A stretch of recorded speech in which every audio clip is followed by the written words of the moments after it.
Hello, I will show you how to replace the battery in the Suzuki SX4 remote. Now, to open the remote, you will need, there's a groove over here. You can just take any key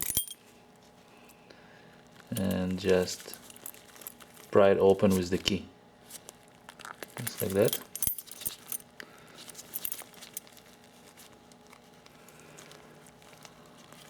And then if you want to take the battery,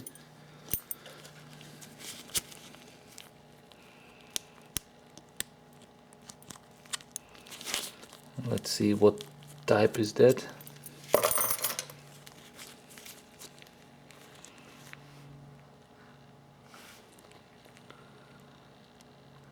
CR2025.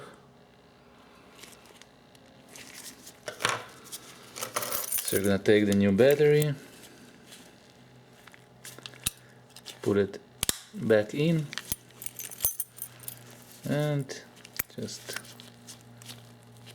close it back, and you're done. Easy.